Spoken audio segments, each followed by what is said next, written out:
Everyone, and thank you for being here. My name is Tara Bishop, and I serve as Incura's Deputy Chief Executive. And as we begin, we recognize that this time of year can feel really full in a lot of ways. There's full calendars and full email boxes and responsibilities, both professional and personal. So before we dive into today's content, we invite you just to take a brief pause and give yourself a moment to arrive and to create some space for the learning and connection. And today we'll be holding this space with the amazing Gil Tran of Attain Partners for our grants update. Gil brings a deep understanding of the federal landscape from his time at ONB and offers a forward-looking perspective through his work at Attain Partners. And if you know Gil, you also know he brings care, generosity, and a genuine sense of joy to everything he does, taking care not just of the work, but of the people doing it. So the chat is open for you to share with each other. If you have a question for Gil, please click on the Q&A icon on the bottom of your screen. We'll be having some fun quiz questions. Those answers will go in the Q&A. We'll get to that a little bit more when we get there. But we're grateful that you chose to spend this time with us, especially at this point in the year. So let's begin feeling present and open to this wonderful conversation. So welcome everyone, and welcome to Gil. Thank you so much, Tara, and welcome everybody. Like Tara was saying, this is a busy time. This is time to kind of wrap things up or wind things down, as they say, getting ready for holidays. So thank you for making the time for attending this session.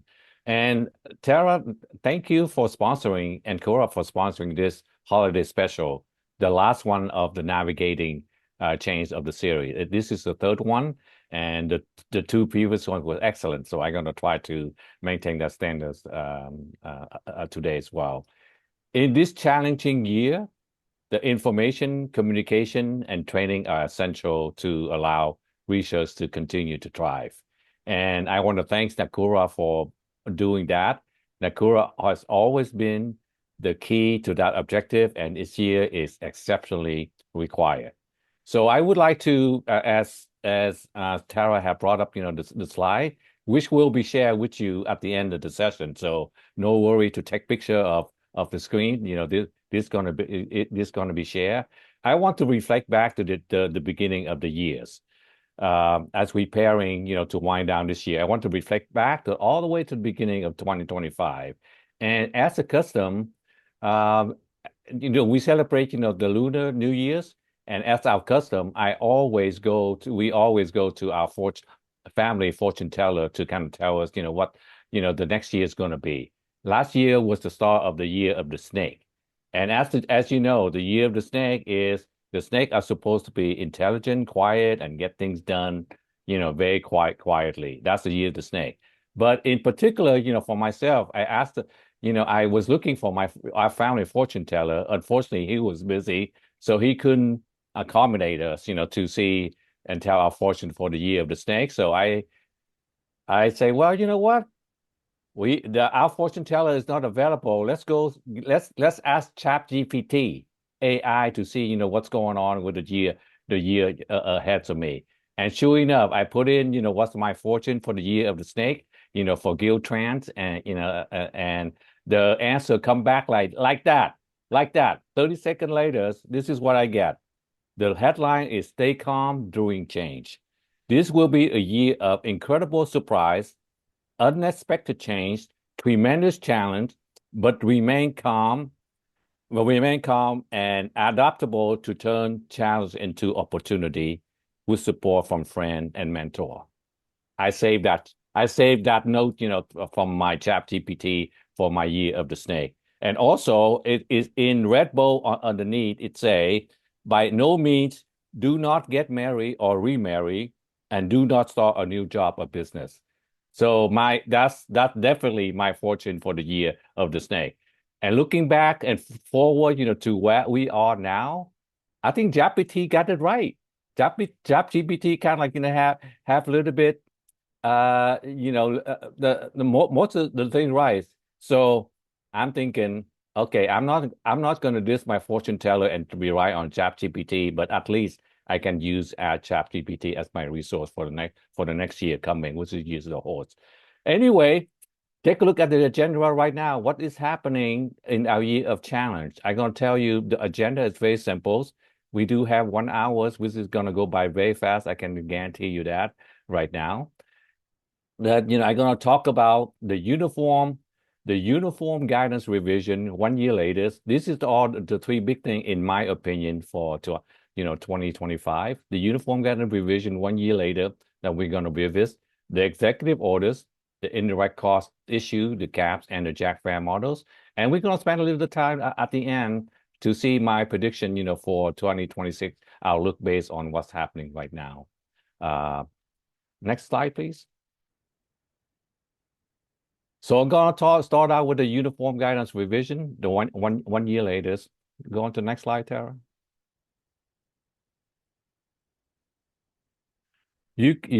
I mean, you've seen me saying this many times, so I'm going to be very brief on it to kind of give you the update. The uniform guidance, was issued out at April 2022, 24.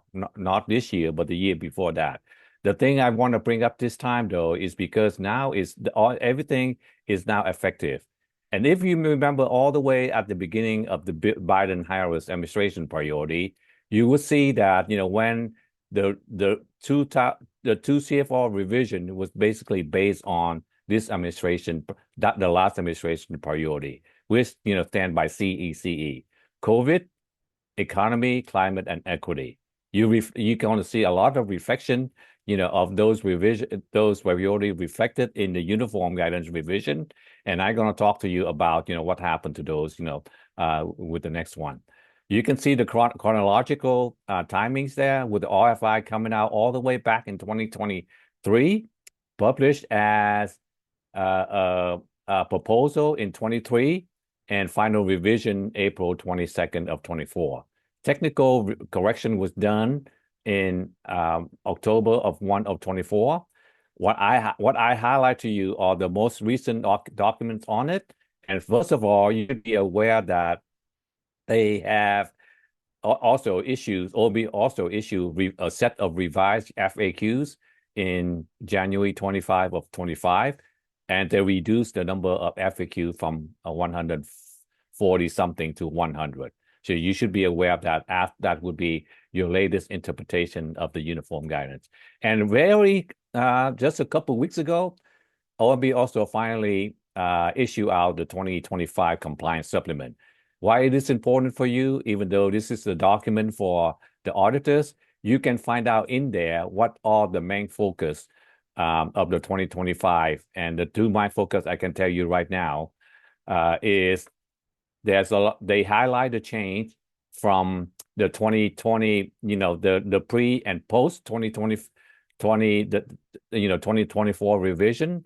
So all the things that I'm going to talk about can highlight for you is going to be applicable right now. And the compliance supplement can very effectively make that differentiation. And the other second things that you want to, in the compliance supplement that you will notice is they're going to have more closer review for sub-recipient monitoring.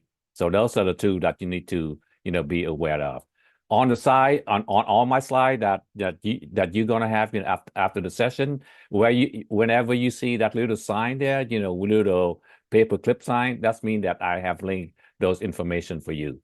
And one thing I want to point out, the code4.gov, Uniform Guidance Title II of the Code Federal Regulation, that contains everything's that you need to know about that revision. They have red line revision, they have the Federal Register, they have the highlight, they have the major change. Everything is in there, that's going to be helpful for you for implementation. Very good job, OMB, and COFAR for doing that, for all of us. Next slide, please. So as as I was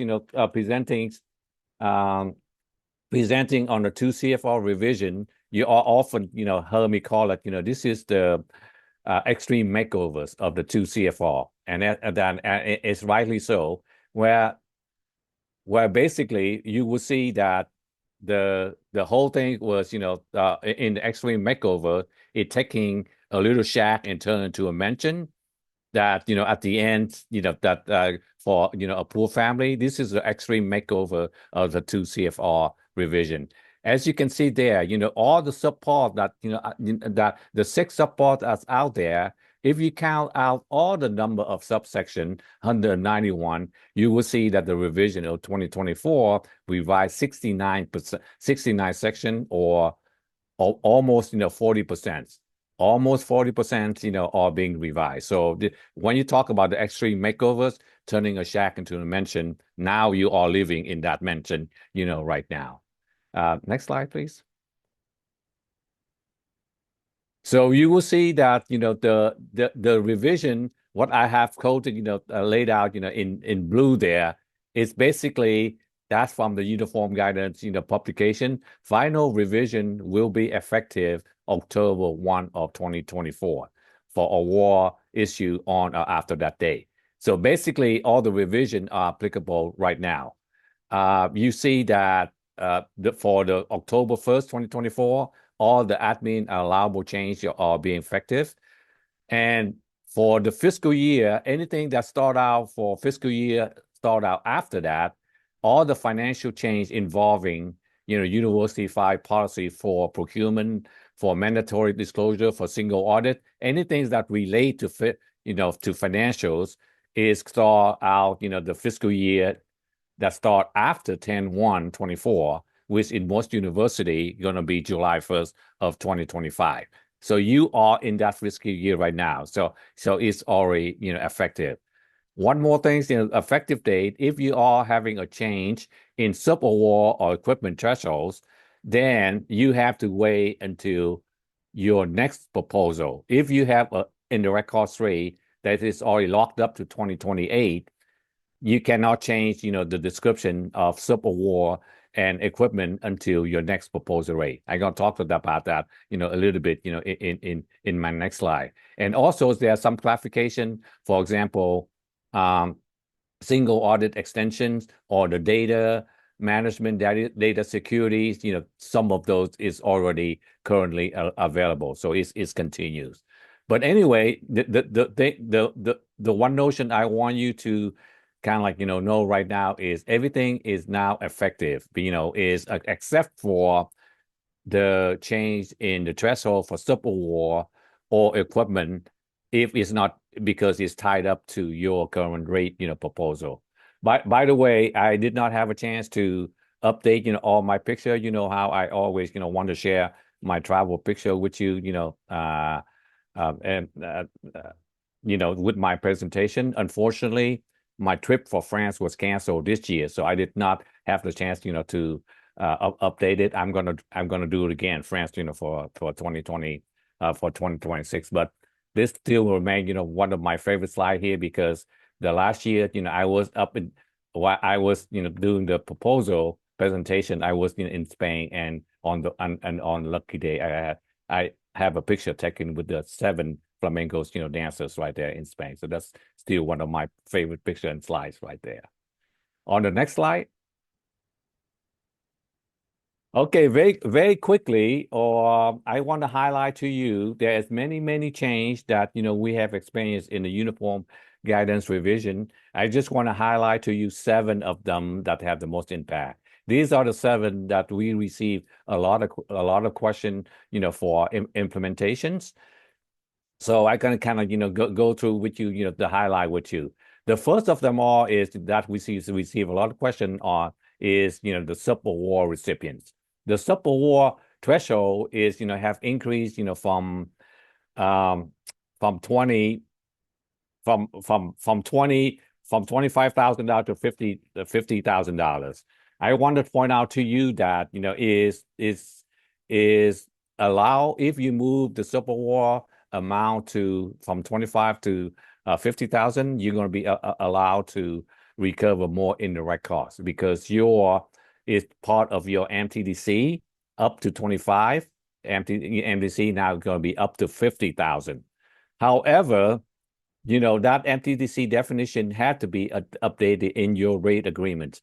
So unless you have updated, you have an updated rate, that that have the definition MTDC of subaward up to 50, you cannot do that. For the short form school, the school that that do the don't have the MTDC but use their base on directed salary, you can move up to $50,000 as long as once you decide to do that and document that in your policy. So long form school, you have to be reflected in the rate agreement. And another thing I want to point out for you though is the raising to a higher threshold is not a requirement. It's your discretion, to do that. I think I took a survey during my talk, and I would say 50% of the school have moved up to the 50,000 dollars, and 50 have remained, and some that remain is probably based on the rate agreement that they have, right now. So that's things to consider. The next item is the fixed award amount. This is a big item. This is the item that we put in the original the original uniform guidance as one of the items that can streamline and reduce the administrative effort. So the fixed amount have increased from $250,000 or tied with a simple acquisition threshold to to 500,000 at this point.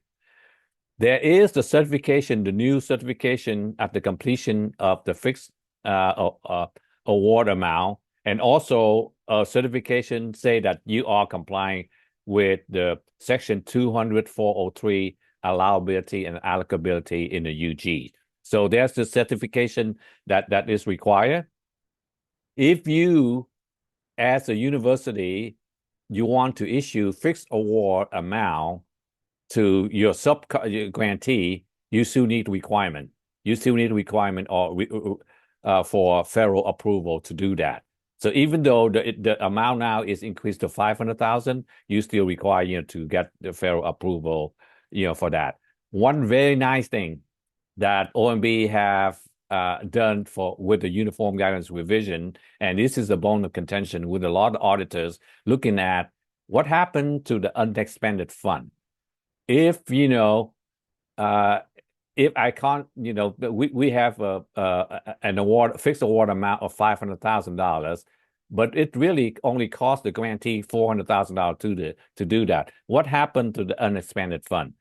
This uniform guidance basically say that unexpended fund are not profit. You are entitled. Now revenue, to the university, but they are not, a profit, and you don't have to return or do whatever, do with as profit. Profit's not allowable anyway under the uniform guidance. But they clarify that the unexpended balance fund are not profit as well. The third item there that you see on the screen is equipment. By the way, those are the section that I have, in the blue box are that's where those items are being mentioned. The equipment has improved from $5,000 to $10,000. Again, this is not a requirement. This is an option for you to move up. My survey from my all the presentation or conference at Attain, 50-50 as well. 50% kept at 5,000, 50% move up to $10,000. Again, it have to be reflected in the rate agreements because it's in the definition of MTDC. But if you raise your equipment from 5 to 10, you have less an inventory of equipment that you have to accomplish, but you're also going to see a less depreciation that you can claim for those. But you can claim faster. That equipment change to $10,000 also affect the next item, which is unused supply. Now you can see that when you move up your equipment from 5 to 10, then you're going to have more item in supplies. And there's some changes in unused supply that you need to be aware of, especially because now you're going to have more item in supplies. There's still the section 314 of the unused supply still say that there if you have unused supply of less than $10,000, that supply gonna be vested with the recipient for future project with no condition back to the federal government at all. If you have an unused supply more than $10,000, then you have certain requirement, to sell it, to use it for other projects. There's all kind of complication requirement that follow with that. The change that I want to point out to you in the definition of unused supplies, though, is OMB changed the way they aggregate to $10,000. Previously, the aggregate amount is, for one type of supplies. For example, pipette. If your pipette, unused pipette, is more than $10,000, then you have to follow all those procedures, for sales or move it to the next project or something like that. But now the definition in the OMB is aggregate amount of supply for all type within that project. So not only you include, the pipette, you're going to include, all the gloves, you're going to include all the cleaning solution. And if that is more than $10,000, then, you have to go through those requirements, to get the government back their equity on it. So, pay attention to that. The subrecipient monitoring is always been one of those areas that the federal government really pay attention to. So one big major things that you will see that there is a conversion from FSRS to SAM.gov. So all the report is now done in SAM.gov and FSRS. There are stricter rules for monitoring or for completing of goal and objective by you to the subgrantees. And there is a new required certification that did not exist before for subrecipient to find out when they apply for the funds, when they report it, when they withdraw. So pay attention to that. That is in section 415. That's a new requirement for subrecipient to have a certified every time they request a payment, they say that they comply with all the rules. The prior approval elimination is the big one that you should be aware of. In total, the uniform guidance eliminate nine approval elimination, including this very item here. This is the item that I think is going to make a big change for you, and that's the item that you need to get prior approval, for the administrative salary as direct charge in section 413. In that section 413, previously, if you want to hire somebody administratively to work and charge directly on the projects, you have to meet four typical conditions. And those conditions are the service has to be integral to the federal award. The individual are specifically identified with that project. Those costs are specifically included in the budget or have prior written approval from the federal agencies. And fourth, not recourse at the direct cost. So basically, all out of those four conditions, now the number 3, where costs are explicitly included in the budget or have prior approval from federal agency, is no longer there. Basically, the government kind of turn to you to make that decision whether that that is reasonable and to have administrative salaries charged to that as direct cost of that project.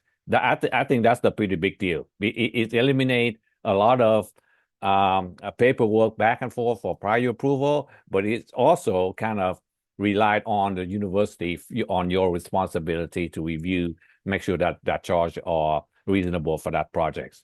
And lastly, this is coming up more and more. Is a participant support cost. In this revision, they have a new definition for participant cost, and it's basically exclude out any staff or consulting that work directly on the projects. So that, that is that is not included in there.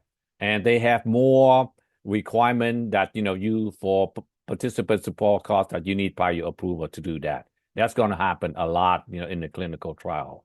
So that's very quickly, my kind of, summary of the uniform guidance, revision of, 2024. Tara, I think now we come up to the first prize, the question of first prize, for the webinar. Yes.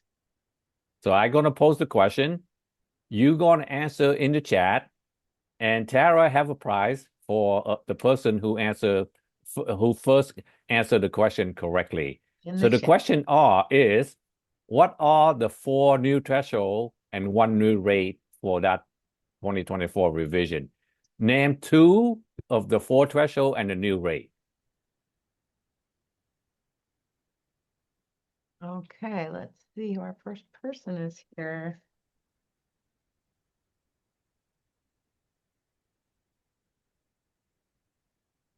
So Gil, and the correct answer is I have not seen one yet. me Okay, neither. I do see one. D1, let's see. So Tara, C is the correct answer. I Yeah. wonder who and can you name two of the 4 threshold and the new rate? What's the two of the new threshold and the new rate?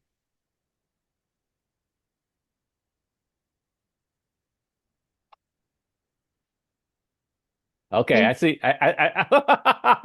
do you see a C in there? Okay, so all right. I think we have a winner.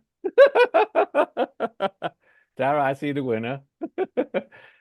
But Tara, you can check, but the right answer is C.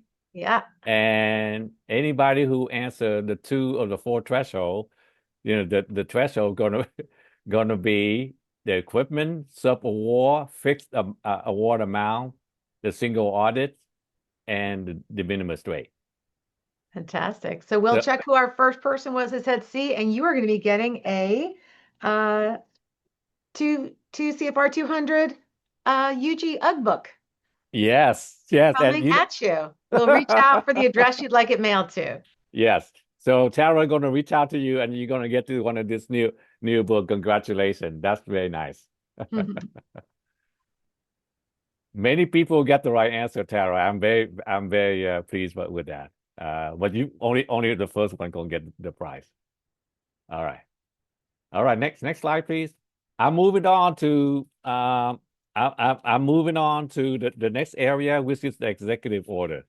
This is the area that I may not want to talk about, but I feel like I need to talk about that. As of this yesterday, President Trump has break another records. He has surpassed the number of executive orders that was issued, from his first administration. The first administration he have issued 220, and yesterday he have issued his 220 221st 221 executive order. So he already break the records. And if you can see, compare that, with other president, Biden issued in his whole 4 year 160, and Obama for his 2 years 220. So you can see that President Trump mode of operation is by the executive order. And by the way, one third of the 221 executive are under litigation right now. One third of that because of the contents of that. Next slide, please. I'm going to talk about what you need to be aware of all those executive order, because it's all impact us. You can see that 1 week after taking office, the administration have issued 7 executive order that forever changed our life, right? It's basically the executive order that I listed out here. I kind of highlight, the 2 of them that make the most impact, because the immediate impact of those 7 executive order, as you remember and recollect, back in January 27, was OMB immediately issue uh, what do you call the grant pause?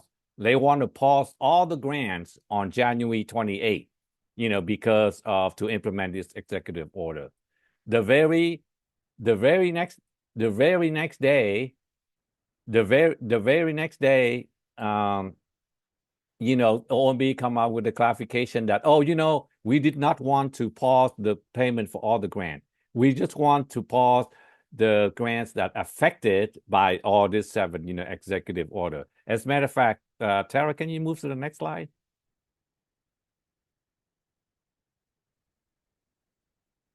So basically, this is the what agency has received from the OMB memo on the January 28th. I will not read through all that, but you can see that this is the request from the administration for the agency to take a look at any programs, to identify any program to um, that that that in violation of those executive orders. I just point out one of them. Number two is the program of foreign assistance program or providing support, funding or support activity overseas based on that EOs right there. So any programs that identified by the agencies, that support foreign programs and funding activity are identified and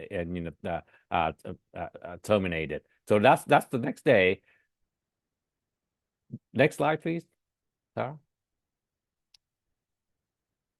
So the before I go to the next slide there, I can say that on January 29, OMB immediately due to all the pushback from state grantees, everybody they received the memo, the original memo of January 27, memo 2513. They issue a memo a couple days later, memo 2514, to reverse the grant pause. So grants are flowing again. That's probably the shortest written memo that OMB ever done, and it's probably the shortest live memos that that was active. It's active for a day and a half, and that's we've seen it 27, and we've seen it on the 29th. So it's a pretty short-lived memo as well. But that set up the stage for grant termination. Because of that exercise that I'm talking about, you all probably experienced or heard about, but that set the stage for all the grant termination. Based on those executive memos that were issued out, those 7 memos got executive out, 8,000. We estimate that 8,000 grants were terminated overall, billions and billions of dollars. There are currently 128 lawsuits against those termination. I understand that from a statistics, 20 or 30% grant has been restored. One of the major lawsuits, 128 lawsuits out there right now. One of the major lawsuits that I kind of follow was a lawsuit that was filed, uh, uh, um, by the Commonwealth, of Massachusetts, and then another one that was filed by 20 state attorney general against the termination. That was resolved, against NIH, and that's resolved about 800, grants, being restored. Another lawsuit just last week, another lawsuit has resolved in the Institute of Library and Museum to restore all the grants that was terminated. They terminate 633 grants, for state, local, for the library and museum. They restore all of that. So you can see that's one of the things that is ongoing. One of the things that is that I'm monitoring very closely right now. There is the current lawsuit from the state of New Jersey and 20 state representatives on the use by OMB of that section 200 340B, that that when an award no longer effectuate the program goes administrative priority. That is still active, the they the law the court have extend the what do you call it the time for the government to issue judge arguments against it until December 5th, which is a couple of weeks ago. I have not seen any update on that, but that case is still ongoing and it's still going to be big.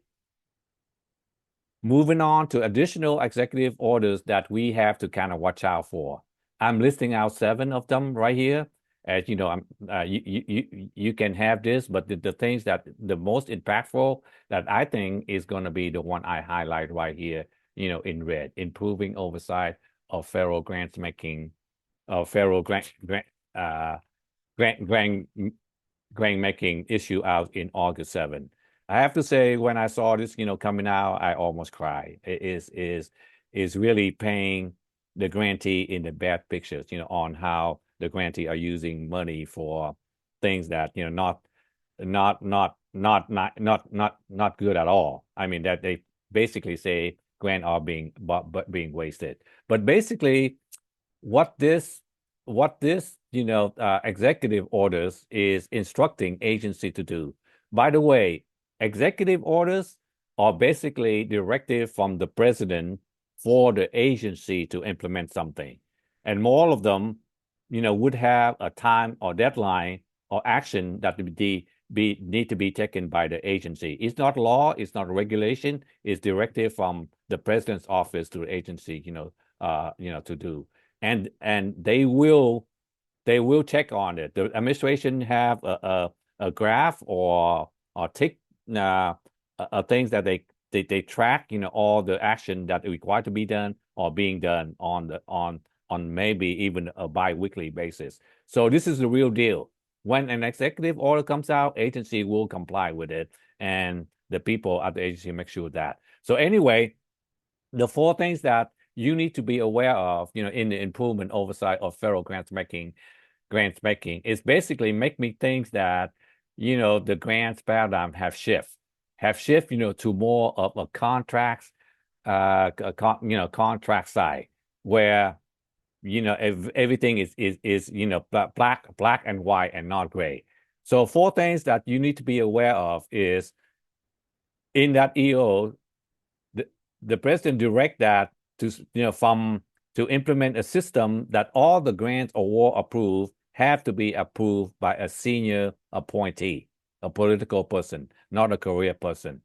They want to strengthen the termination clause that, say in the OMB of an award no longer effectuate, the agency or administration priority goal or administration priority.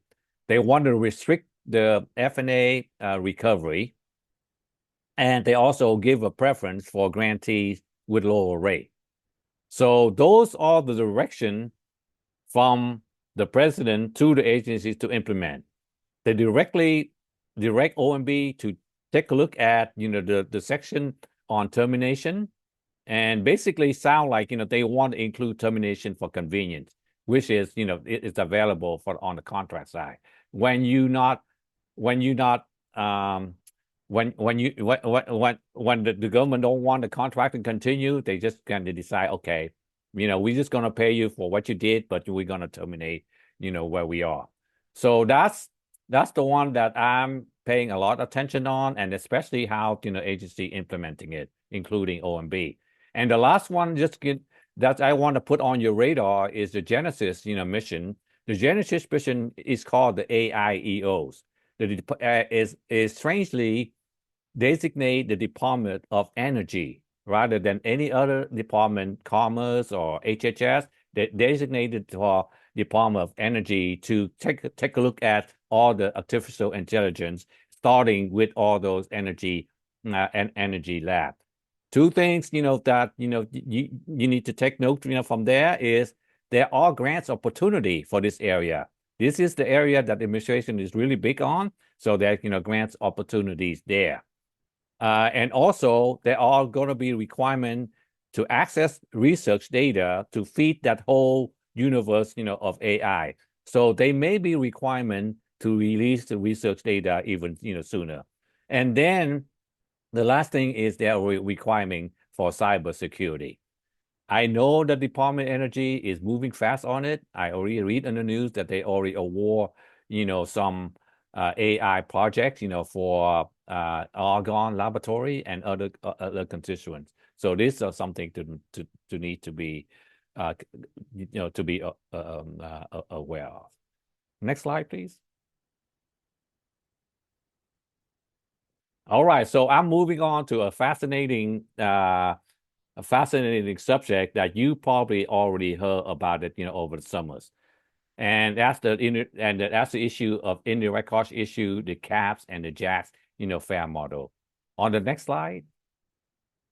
On the next slide, I'm gonna talk, I'm just gonna go very quickly, on what happened. Since February 7, four different agency have proposed, institute through their policy a 15% cap. NIH is the one who started, DOE followed, NSF is after that, and DOD. They all kind of same concept, inconsistently applied to different kind of things, but the 15% is the constant right here. You get, I call it the wave of, indirect costs of a flat rate. The next slide. The next slide kind of give you the status of where they are right now. I can tell you right now that NSF, they are under permanent injunction, meaning that the agency cannot implement, implement these gaps, except for Department of Energy was able to implement that for the nonprofits and other non-university, nonprofit, state, and tribals. They are applicable right now because nobody else prepared a lawsuits against them. But the rest of them are under permanent injunction, meaning that the agency cannot implement that. And NSF has withdrew the appeals. And the other two, the NIH and the DOE are under appeals under the district court, and DOD have 60 days since October 15 to appeal. So they have until yesterday to do the appeal. I have not heard whether they're going to plan to appeal of that or not. So it's all on hold right now. And the next slide. The next slide is, as a result of all the threat of implementing a 15% cap, the JAC, the Joint Association Groups, had get together since April and developing the FAIR model. And I want to kind of, walk you through the FAIR model here a little bit. The FAIR model stands for Financial Accountability in Research. And it's not, I want to make sure that it's not the FEAR model, which is Financial Extra Accounting Requirement. And I'm showing my pictures there, though, because I want to kind of show you, this is my trip to Vietnam. And we come to a village where you have an opportunity to pose, your picture with a big constricting boa. And I'm not fond of snake at all. So I say, no, I'm not going to do that until the girl that show up with the big boa is a 10-year-old girl, probably like 50 pounds, very, very skinny. And she looked at me and say, Uncle, wear this boa. If you show no fears to the boa, they'll be fine. They just kind of swim around your neck and then you'll be fine. But if you show any fear at all, then they're gonna squeeze you to death. So do not show any fear. My message to you is this: do not show any fears, of the FAIR model. The FAIR model, the FAIR model is I think is good. And I'm gonna go through that with you right now. No fear. Okay, FAIR model. Next slide. Okay, very, very quickly, the FAIR model eliminate the term indirect cost, FF&A cost. If you compare your current budget, you will see all your direct costs, and then you will see one line for indirect cost or F&A. That's based on MTDC. In the FAIR models, you have all your direct costs, and everything else now also become direct costs except for the general research operation, which is 15% of total cost. Everything else that previously indirect cost is going to be what we call what we call, essential, essential, essential research performance support. So everything else going to be based on rate. And this is on a program by program basis. All right. So next slide. The next slide compare the detail option and the simple option.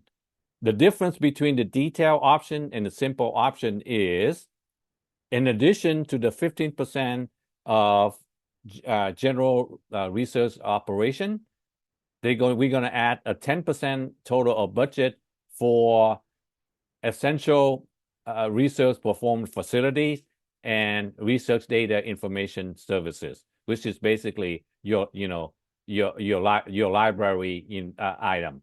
So if you're a small school or if you don't have enough resource, to do all the complication, develop, the rate for each of those services, then you go with you go with the simple option, where the only thing that you direct charge them out is the regulatory compliance and the award monitoring oversight reporting. And also, one thing to note that the JACs also propose a 2-year transition period for this for implementation of FAIR. Next slide. The next slide going to show you exactly this is, what the JAC have envisioned. I have listed out, all the cost item that, in each of those buckets. So I'm just going to go to you the one item with you.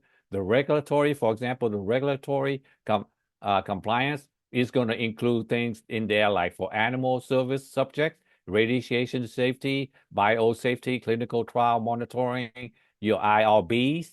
It's going to be in there as a special services, and you're going to develop a rate for that.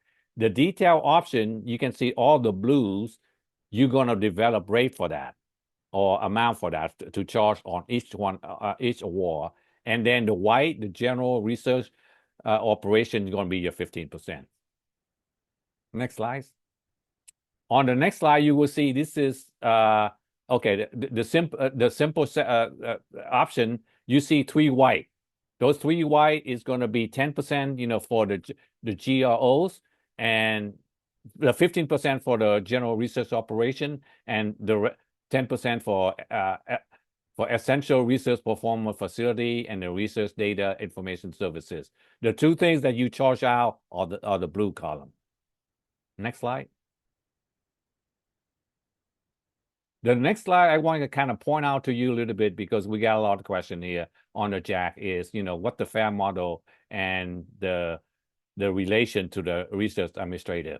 Can tell you right now, it's going to be additional, going to be additional duty by the research administrator, because before the administrator kind of rely on the cost accounting to come up with a rate and negotiate the rate with the federal government. Now they have to be involved on both the front end and the back end.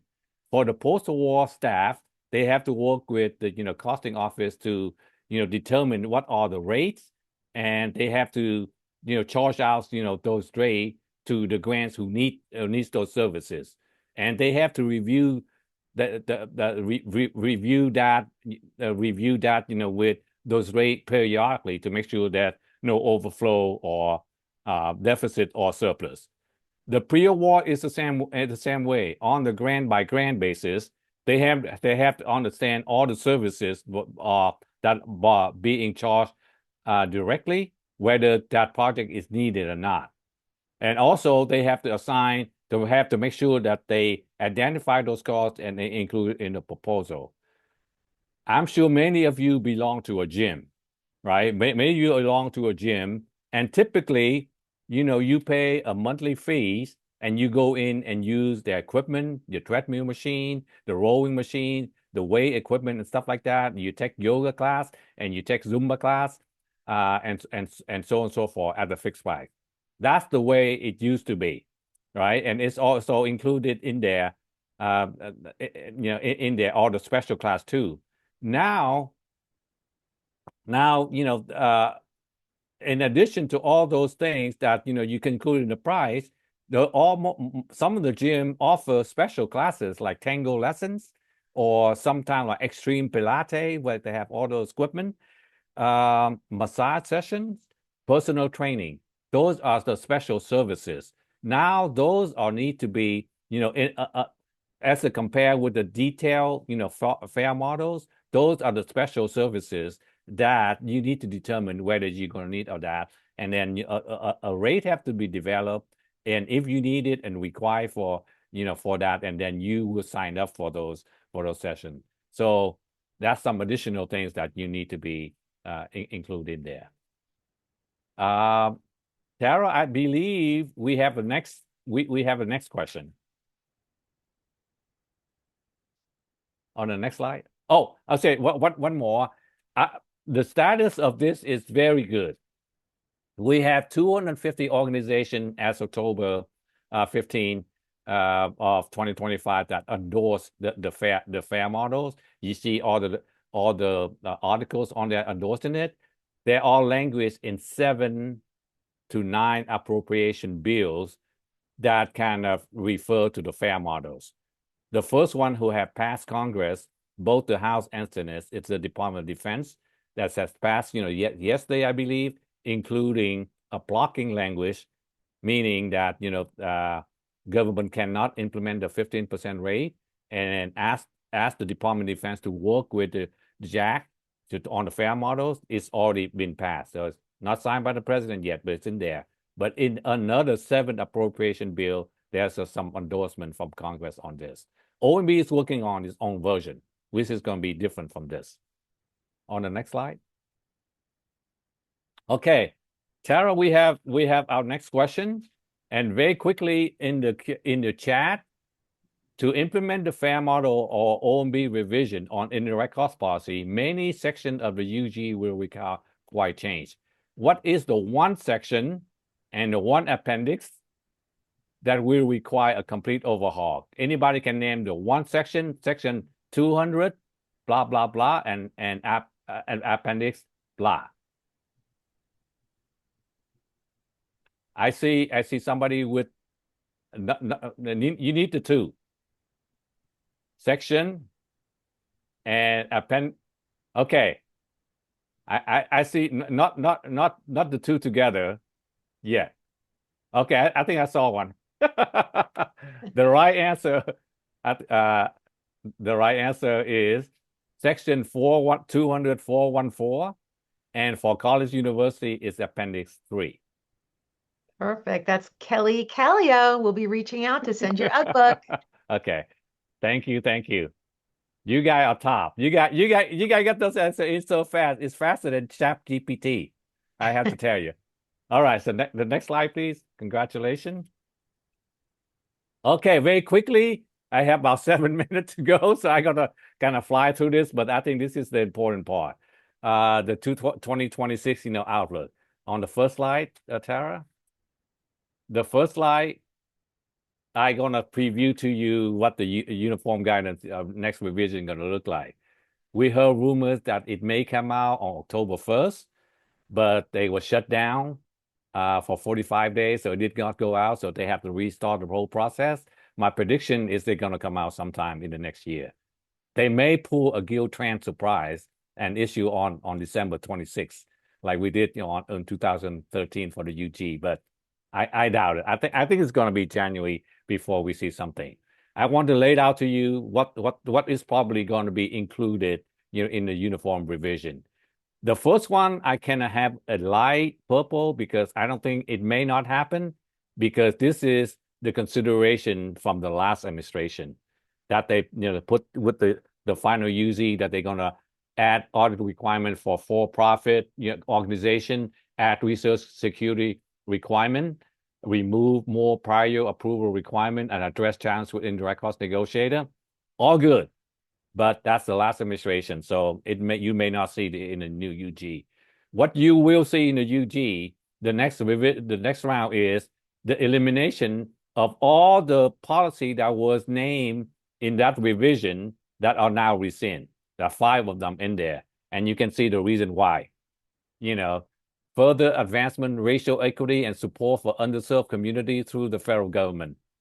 That EO is within it, and any policy related to that in the UG going to revise. I told you about the improvement oversight of grant making. Those are the four items I already list out to you, and the new UG going to try to address that. All of that, including the restriction of F&A. So that's why I'm referring that the new guidance going to include, something that relate to, the 15% that was proposed by the agency. And lastly, just last week, December 8th, OMB issued out a president management agenda. This is the agenda for this administration, to the agency to concentrate on. I pick up on three things here that, will be impacting the uniform guidance revision is eradicate woke weaponized program across government, ensure contract grant go only to high performing recipient to advance the American first priority, and put political appointee in control of grant process to deliver result. I'm not paraphrasing this. This is straight from the management agenda, which I suspect is going to be reflected in the next uniform guidance that come out. And one more slide. So the future event to look out for, that first of all is going to be the 2026 budget. And I have to tell you, I have good news for you on that. The 2026 budget looked pretty good. Tara, if you move to the next slide very quickly. Does you see that, the 2026 budget initially looked pretty bad when NIH, got really trimmed down from 48 billion, to 27. But you can see that the House and the Senate have passed 40, have proposed 47 and 48, same level.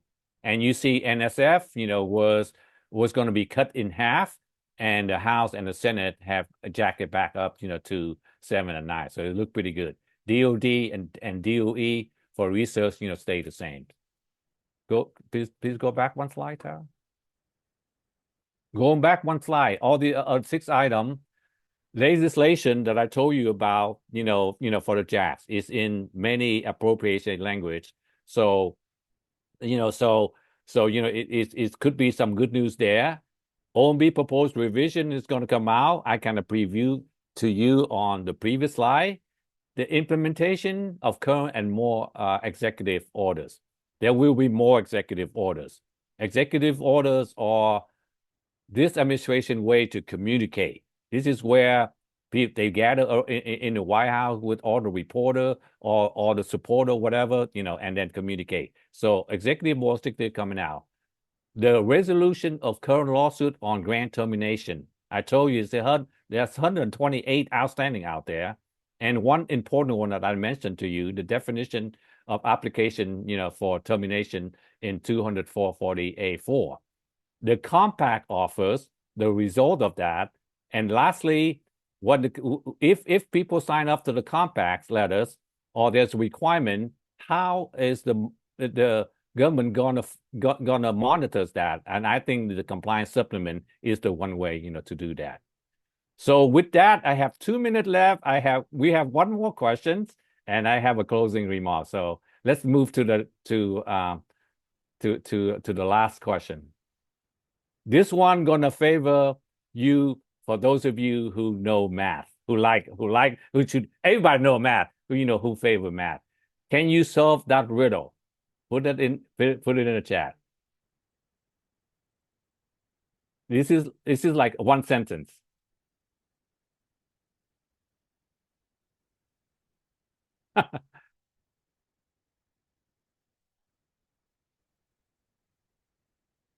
Almost there. I think some of you have solved the last part. You can see the science sign adding with the infinity sign is same, but different. That I like that. Tara, can you solve it? I don't see an answer yet. It looks like Fran Cook looks close here. Infinity science. Oh, yeah. Infinity science equals great with you. Okay, so that I think that's close enough. Uh, Okay, so do we have a winners? we do. Fran Cook. Oh, Frank. Okay, congratulations. So the answer is the future, the infinity or the future of science is great because of you. And I want to relay that message because without you all research administrator, there's no ways can science, can go, can go, can go anywhere. So the future, the infinity of science is great because of you. So I want to end. I'm going to spend 1 minute. I want to spend 1 minute on AI, with you as, as uh, as my closing remark because if you take a look at 2026, there is no way that you can ignore AI. AI is everywhere, is in executive orders, is you can hear that on a day-to-day basis. But I want to point out something to you when you put AI on you. AI will empower you to do things. I look at what Bill Gates have say about AI, in terms of the use of AI and how AI going to replace jobs. And this is what he told the report. There are three jobs. There are three jobs that AI cannot replace.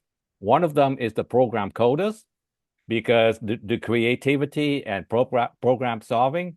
The second one is energy engineers because the energy engineers see the big picture, follow regulation. And number three, check this out, researcher, PIs, because they think outside the box, develop hypotheses, things that do not exist, and they create the picture. I'm going to add a fourth category, and it's going to be research administrator as you are, because you all are the one who help the researcher. Plus, you are good in creative problem solving, follow regulation. You have compassion and dedication. You got all of that. So I would say to Bill Gates, research administrator is definitely one of the things that that's going to be not going to be replaced. So with that, I would say happy holidays. Thanks again, Ancora, for sponsoring this special session. Thank you for all the attendees for your time, your dedication. But I want mostly to thank you for believing what you're doing, because without you, research, will fail. So with that, thank you very much and happy holidays. Thank you so much, Gil. And thank you to our community. That wraps up our 2025 Navigating Change series.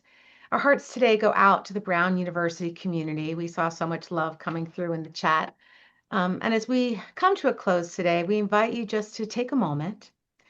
And when you're able to step into your holiday break, however long it may be, our wish for you is that you can gently place down the roles you've been carrying this whole year, all the unfinished decisions and the messages in your inbox, and your responsibilities that will meet you again soon. We're not letting them go, we're simply setting them down for the time that you can. And these moments of rest and restoration will support you in carrying a renewed sense of perspective and steadiness for the new year. So thank you for the work you do, for showing up for one another, and for being part of this community. Such thanks to Gil to Attain Partners. We wish you all a restorative close to your year and a renewed sense to the next. Happy 2026, everybody. We'll see you then. Thanks, Thank you. everybody. Appreciate you being with us. Bye bye. Take care.